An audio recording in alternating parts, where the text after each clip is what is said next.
You will smile, Clara. Whatever you feel, you will smile. The words pressed on Clara Bellamy's chest like a heavy hand. She stood in the bridal suite of the Grand Harbor Hotel, dressed in white, breathing too fast. Her reflection looked calm, trained, perfect. She was tall and slender, with soft brown skin and long dark hair pinned carefully beneath the veil. Her eyes were wide and expressive, framed by light makeup meant to make her look serene. But her hands shook as she touched the lace on her sleeves. The dress felt tight, as if it was holding her in place. Outside the door, the wedding moved forward without her. Music played softly. Guests laughed. Everything sounded certain, steady, planned. Her life had always sounded like that. Her mother entered without knocking, followed closely by her father. They looked proud, satisfied. Her mother adjusted the veil with careful fingers. "This is a good match," she said. "Your father and I waited years for this." Clara knew what she meant. Thomas Reed was not just her fiancé. He was the son of her parents' closest friends.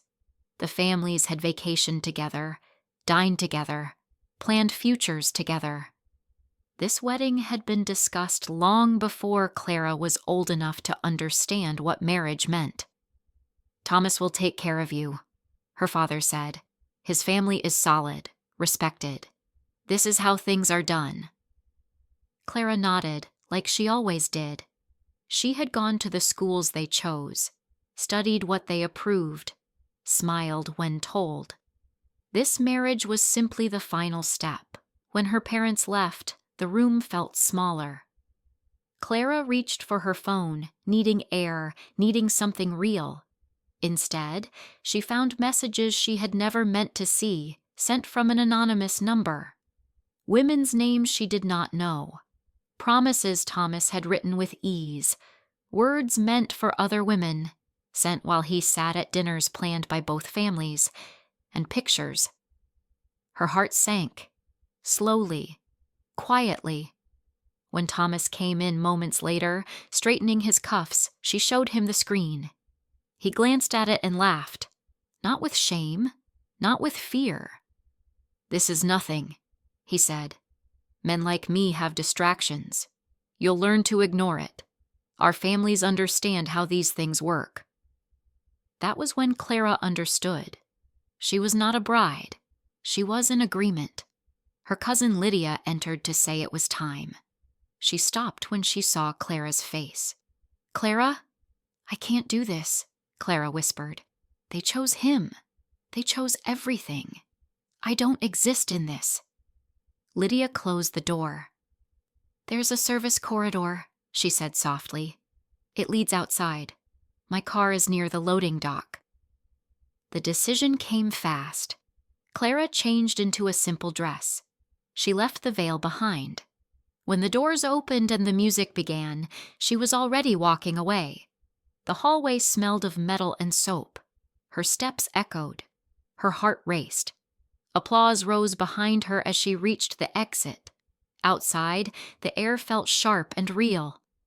Lydia pressed the keys into her hand. "Go," she said. "Choose yourself." Clara drove away without looking back. Her phone rang again and again. She turned it off. Behind her stood a hotel filled with plans made by others. Ahead stretched a dark road she had never been allowed to imagine, and Clara did not yet know that escaping one arrangement would lead her into a far more dangerous choice. "I can't keep driving. I don't know where I am anymore." Clara pulled the car to the side of the road with shaking hands. She had been driving for hours, far longer than she planned. The city lights were gone. The wide highway had turned into narrow roads, lined with trees and dark water. Her phone showed no signal. The fuel light had been on for miles. She had left the hotel before sunset. The sky slowly darkened as she drove, heavy clouds gathering above the road. By the time night fully fell, Rain had begun to spill from the sky, first gently, then harder. Rain poured down so hard it felt like the world was falling apart with her. She stepped out of the car just as thunder crashed above her. Ahead, through the rain, she saw the shape of a building on higher ground. Stone walls, a tall cross, a church. Clara ran. She pushed open the heavy wooden door and stumbled inside. The storm followed with one last roar, then the door shut and everything went quiet.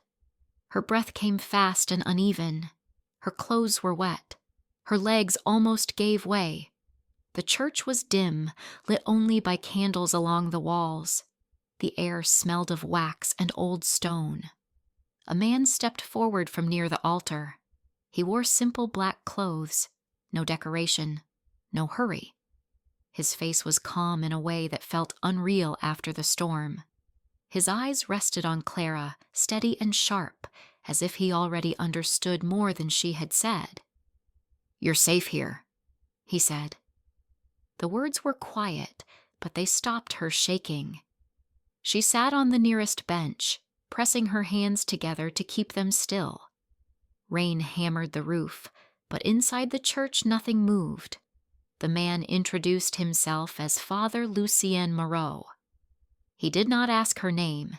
He did not ask why she looked like someone who had run too far without rest. He placed a clean cloth beside her and stepped away. People began to enter the church for shelter. Local fishermen came in from the storm, their jackets wet, their boots heavy on the stone floor. Clara noticed something that made her uneasy. Every person lowered their voice around the priest. Some nodded deeply. One man waited for a signal before sitting. Father Lucien moved through the church with quiet control. He helped without being asked. When he spoke, people listened at once. No one argued. No one questioned. "You drove a long way," he said later, standing a short distance from Clara. "Yes," she answered. "I don't even know how far." "Far enough to leave what was behind you," he said. She felt exposed, but also understood. He offered her tea and told her she could stay until the storm passed. He did not sit beside her. He did not touch her. As the storm weakened, the church grew darker. Candlelight stretched shadows across the walls. Clara felt something unfamiliar settle in her chest, not peace, but relief. Before leaving, she turned back. Father Lucien stood near the altar, hands folded, watching her as if this moment mattered. "Thank you," she said. "You may return," he replied. "This place remembers those who arrive broken." Clara stepped back into the night, unaware that she had driven hundreds of miles to escape one life, only to step into the edge of another. And the church doors closed softly behind her, like a promise. "I did something unforgivable, and I don't know who I am anymore." Clara woke up stiff and cold in the driver's seat of her car. Her neck ached. Her hands were numb. For a moment she did not remember where she was. Then the truth returned all at once. The wedding, the running, the storm, the church. The town was quiet in the early morning. Pale light crept over the road. Clara had parked near the church the night before, too tired and afraid to drive again. She had slept off, waking again and again with her heart racing, her mind heavy with guilt. She had run from everything she was taught to honor: family, duty, promises.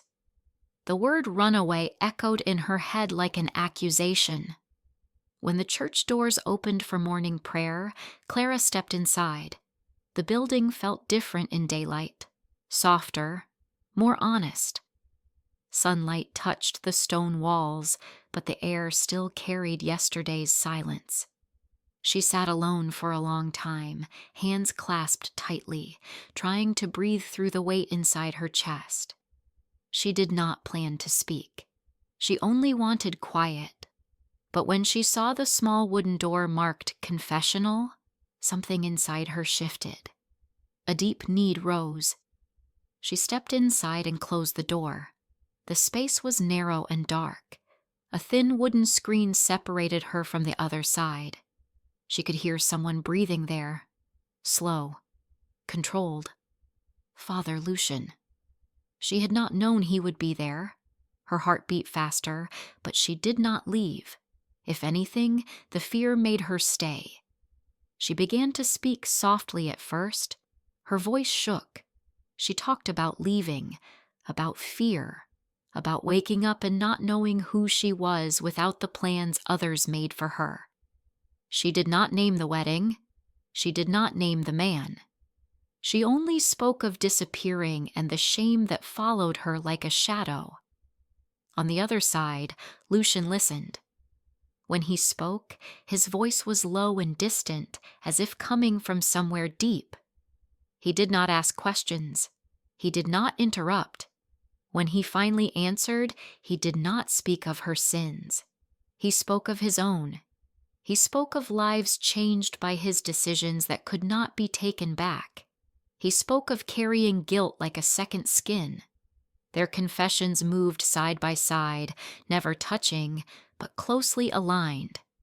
Two people speaking different truths that shared the same weight.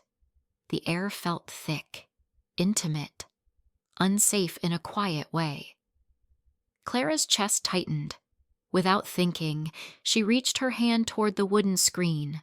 Her fingers slipped through the small opening, searching for something human, something real. For a single breath, the world held still. Then Lucien pulled away sharply. The movement was sudden. The bench creaked. His breath broke. When he spoke again, his voice was strained, no longer calm. "This must stop," he said. The silence that followed was heavy and final. Clara withdrew her hand, her fingers trembling. Shame burned through her, but beneath it was something else. Understanding. When she left the confessional, Lucien did not follow. He remained behind the screen, unmoving. Clara stepped back into the church, her heart lighter and heavier all at once. She had spoken her truth, but she had also crossed an invisible line. As she walked out, she did not see Lucien's face, but she felt his presence linger, shaken and awake. And for the first time, Clara wondered if the man behind the priest's voice was running from something too. "I shouldn't be here, but something wants me to know." Clara did not plan to search for answers. She only meant to return the church keys. That morning, Father Lucien had noticed her waking in her car near the church. He only told her she could rest inside the church for a few hours if she helped clean the melted candle wax from the side chapel. In the pale morning light, she saw him clearly for the first time.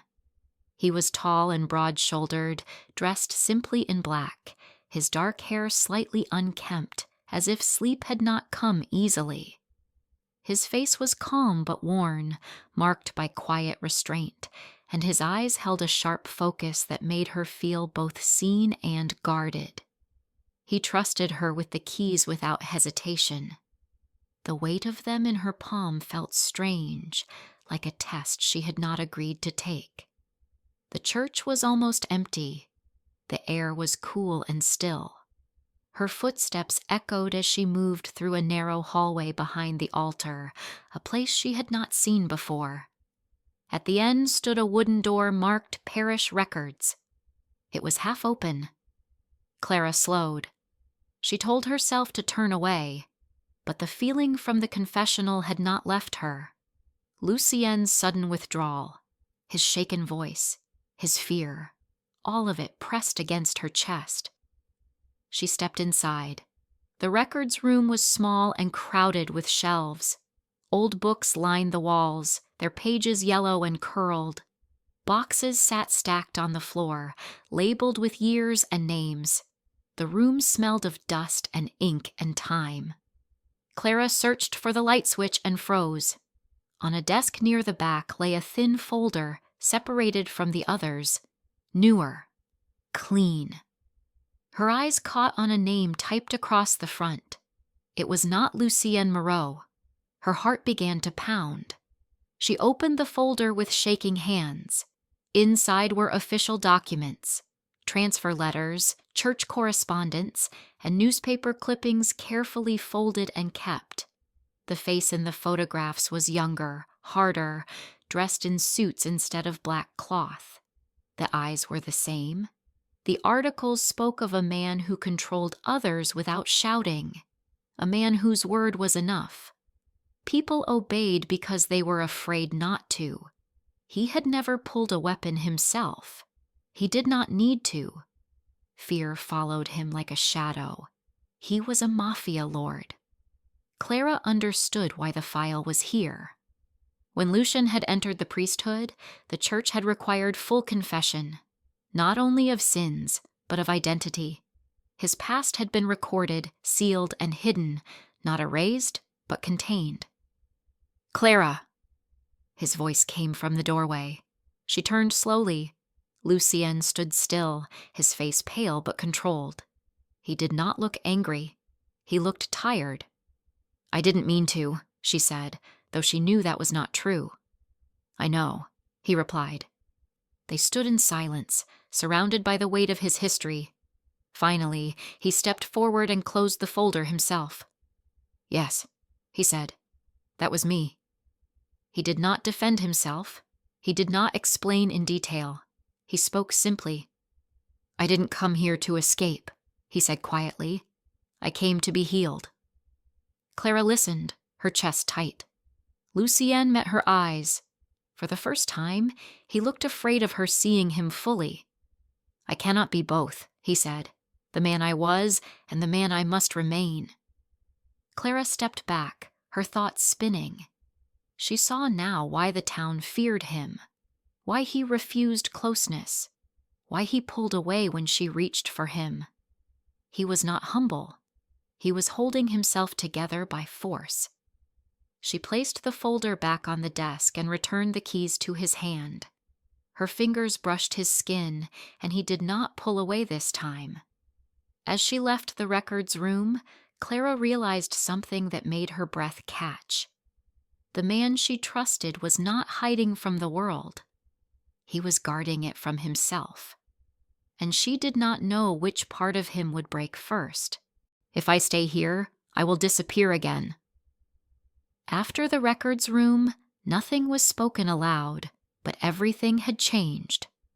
Clara did not leave the church that day.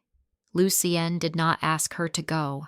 Instead, he gave her small, careful permissions. She could rest in the guest room when she was tired.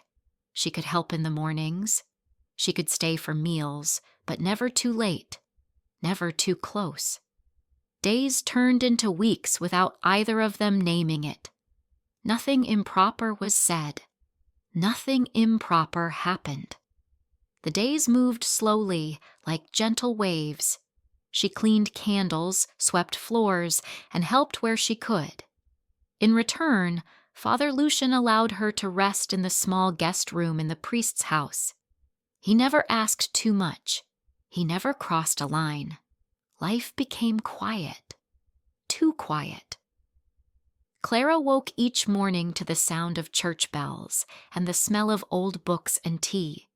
She learned the rhythm of the place. She learned when Lucien prayed, when he walked alone, when he sat in silence for long minutes, as if listening to something only he could hear.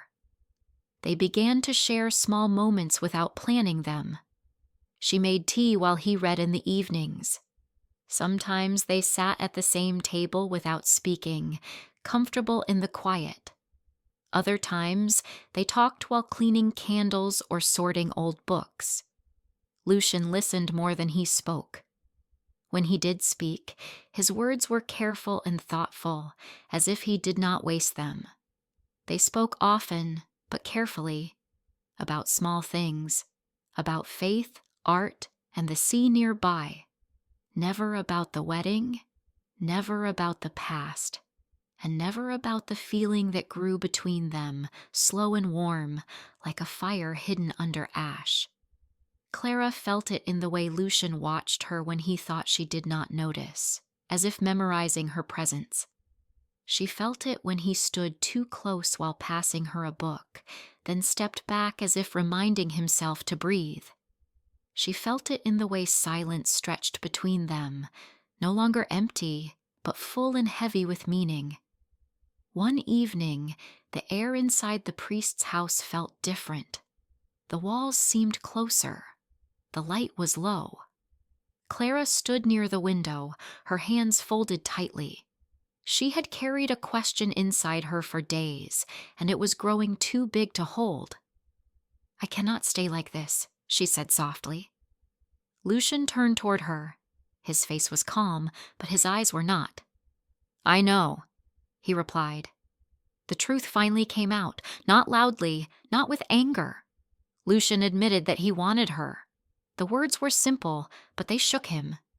He spoke of fear, of the man he used to be, of violence that lived just beneath his control.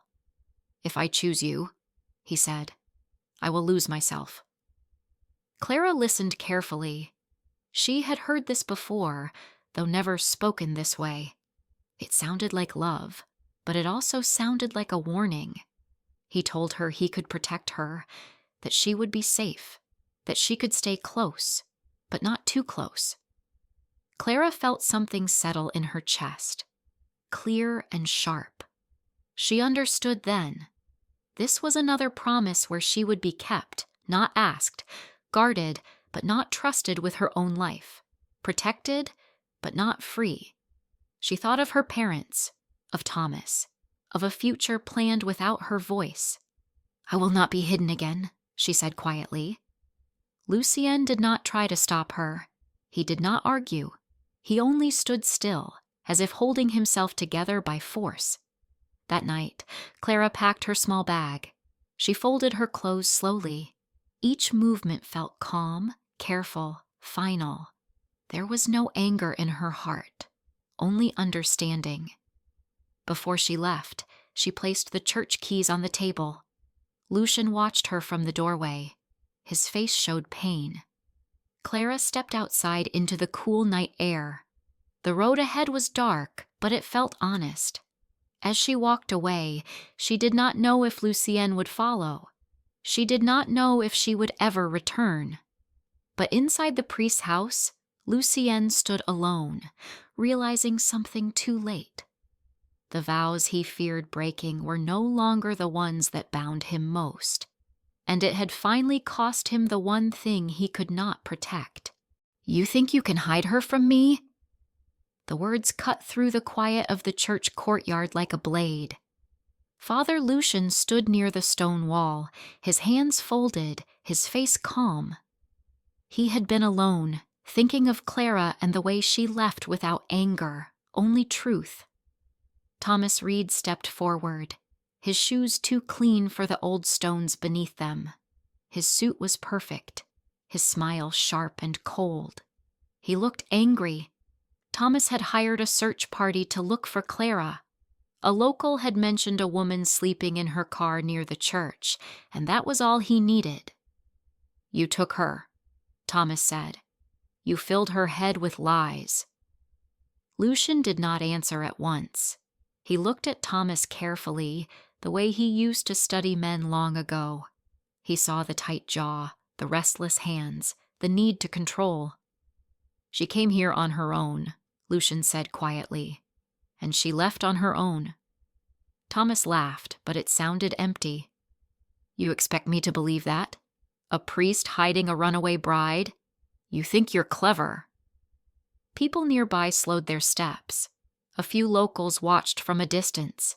No one came closer. They sensed danger, even if they did not understand it. Thomas moved nearer, his voice lowered. "You know who I am, and I know who you are."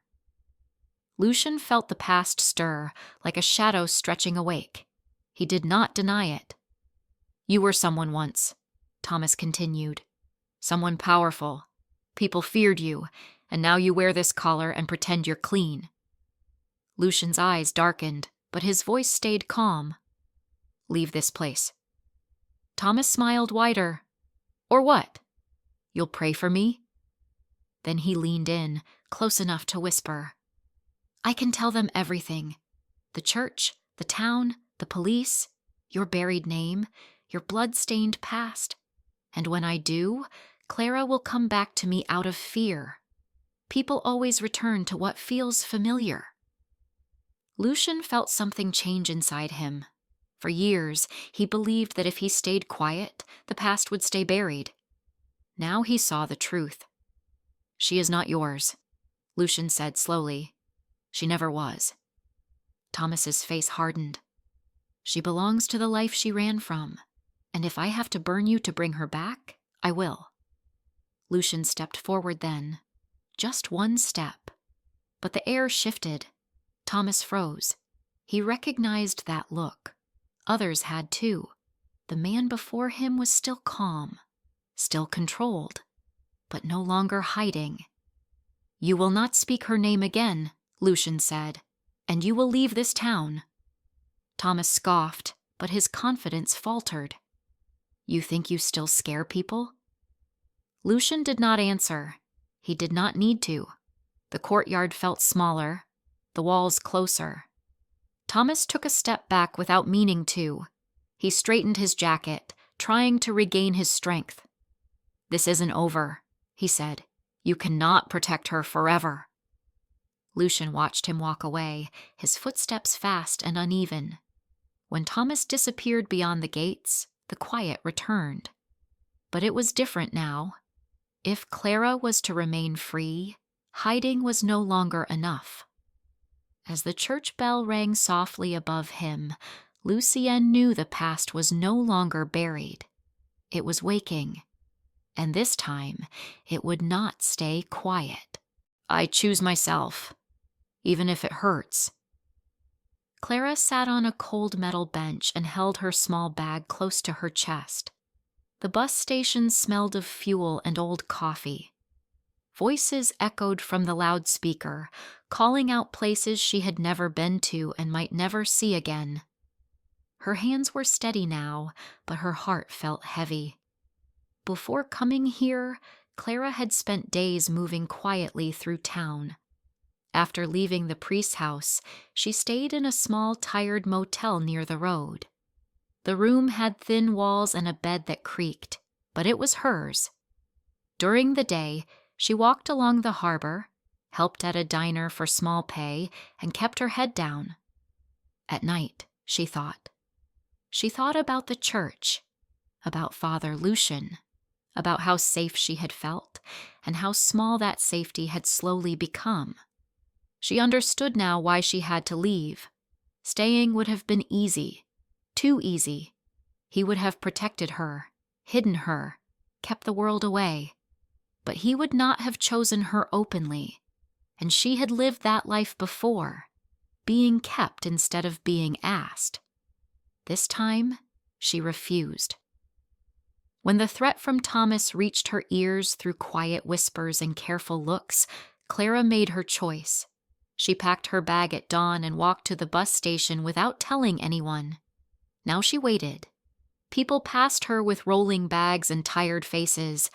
No one noticed her. That was fine. She did not want to be found.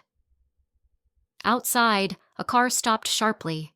Lucien stepped inside the station, his breath uneven, his coat still open. He saw her at once. Clara looked up. For a moment, the noise around them faded. They stood across the room, separated by space and time and choice. Neither moved closer. Lucien wanted to speak. He felt the words rise in him, apologies, promises, fear, but he said nothing. He saw something in Clara's face that stopped him. She gave him a small nod. Lucien nodded back. His hands fell to his sides. He understood then that this was not punishment for his silence. This was the cost of it. The bus engine roared to life. Clara stood and joined the line. She did not look back again. When she stepped onto the bus, her chest felt tight, but her spine stayed straight. Lucien watched through the glass as the doors closed. The bus pulled away slowly. As it disappeared down the road, something broke open inside him. "Get down! Now!" The church felt wrong that night. Father Lucien noticed it before anything happened. The air was too still, like it was holding its breath. He stood near the altar, listening to the quiet sounds of candles burning. Then he heard it. A hard knock on the main door. Not polite, not patient. Lucien knew at once who was behind it. Thomas. Thomas had not come alone. He had sent others to do the work for him, just as he always did. Thomas wanted to scare.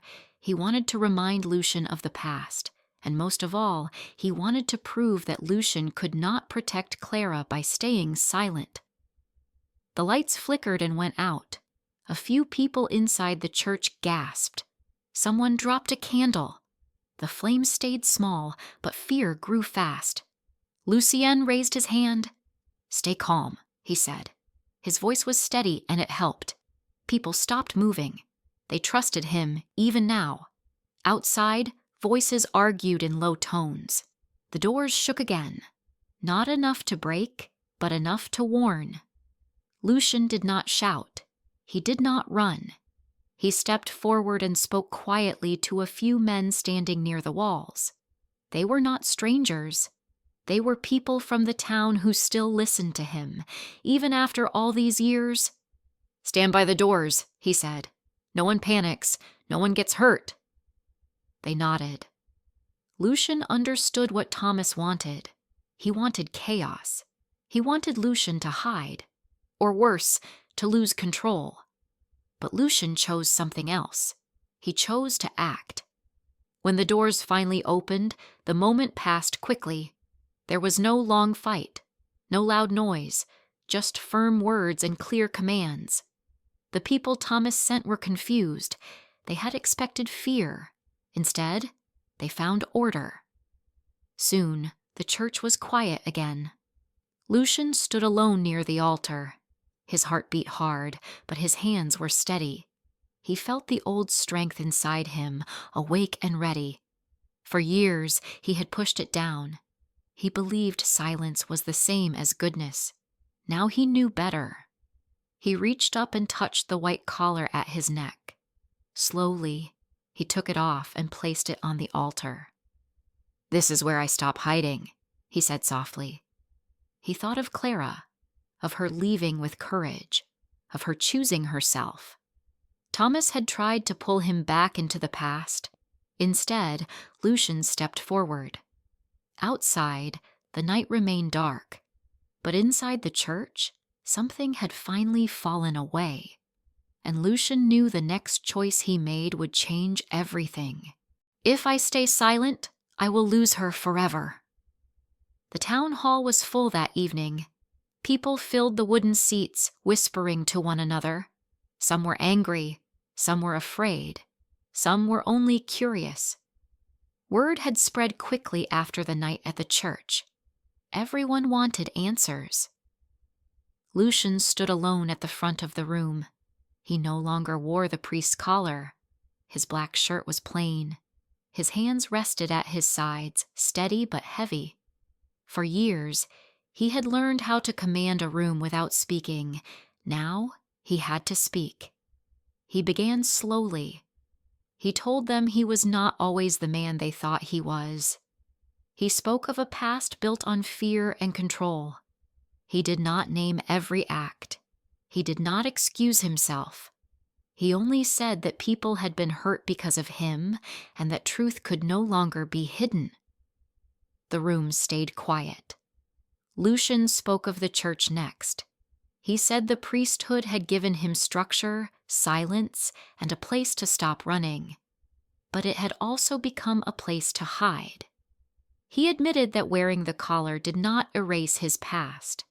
It only buried it. Then he spoke of Clara. He did not describe her in detail. He did not explain everything she had done. He only said she came to the town broken and honest, and that she reminded him of who he could be if he stopped lying, to others and to himself. "She chose truth," he said. "I did not." Some people looked away.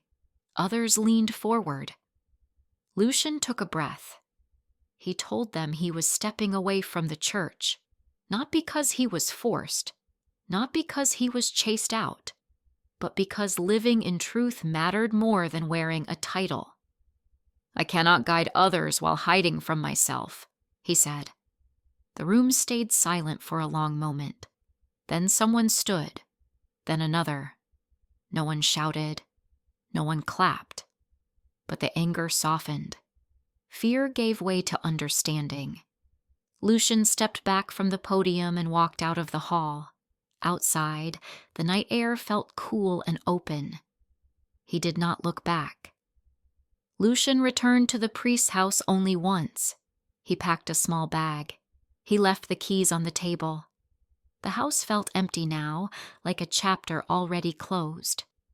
He walked to his car and sat behind the wheel. For the first time in many years, he did not know where he belonged, but he knew who he was looking for. The engine started with a low sound. Lucien drove past the church, past the town, past the road where Clara had once walked away. As the lights of Crescent Bay disappeared behind him, Lucien felt fear and hope move together inside his chest. The road stretched forward into the dark, and somewhere ahead, Clara was living the life she chose. Lucien drove toward her, not as a priest, but as someone finally brave enough to ask for love. "I found you, and I don't want to lose you again."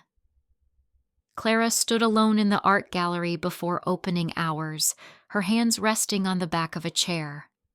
The ocean moved slowly beyond the tall windows, calm and wide. Weeks had passed since she left Crescent Bay. Weeks since she chose herself. Her life was different now. After leaving town, Clara had traveled from place to place by bus. She worked small jobs, saved little by little, and learned how to stand on her own. In this seaside town, she found the gallery by chance. The owner needed help. Clara knew art. She spoke clearly. She stayed. The work gave her shape again. She chose the paintings. She arranged the light. She spoke to visitors with a quiet confidence she did not know she had before.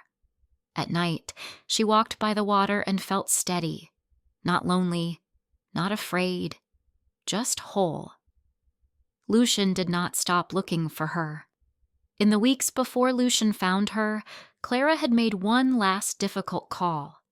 She spoke to her parents with a steady voice and told them the truth about Thomas, about the lies, the control, and the life she refused to return to. There was anger at first, then acceptance. Days later, she learned that Thomas had been warned by his own parents to let her go and stop the chase before it destroyed them all. When the calls finally stopped, Clara felt something she had never felt before. Freedom. After leaving Crescent Bay, Lucien drove for days with no plan except one: to find Clara honestly. He asked at bus stations. He showed her name at small diners. Some people remembered her, a woman who worked hard, a woman who spoke kindly, a woman who did not stay long. Weeks passed. One afternoon, Lucien saw a small notice online about a new gallery near the ocean. The name of the curator caught his breath: Clara Bellamy. He waited until the next morning. Now, Clara adjusted a frame when she sensed someone behind her. She turned slowly. Lucien stood near the door. He looked different, lighter, tired. His clothes were simple: no collar, no authority, just a man who had walked a long road. They did not rush toward each other. Lucien spoke first, his voice low and careful. He told her he had searched for her patiently, town by town, without using his past or asking anyone to open doors for him. He wanted to find her as the man he truly was. "I came because I love you," he said, "not to protect you, not to lead you, only to stand with you, if you allow it." Clara listened. The words settled slowly in her heart. She felt the weight of her past rise and then fall away. When she looked at Lucien, she did not see a priest or a shadow from another life. She saw a man who had chosen truth, even when it cost him everything. Lucien stayed where he was. He did not reach for her. He did not hurry her. Clara walked to the window and watched the ocean move in wide, steady waves. She thought of the wedding she ran from, the church she entered by chance, and the long road that taught her how to choose herself. Then she turned back. "I love you too," she said, "and I want to see where this life can go. Together, side by side." Lucien nodded, emotion clear in his eyes. He did not hide it. He did not look away. They stood together in quiet understanding as the light shifted across the gallery walls. Outside, the ocean moved on, patient and open. Soon, the gallery door opened. A visitor stepped inside. The world continued, gentle and real. And in that simple moment, they both knew the future was unwritten. They were ready to walk into it together.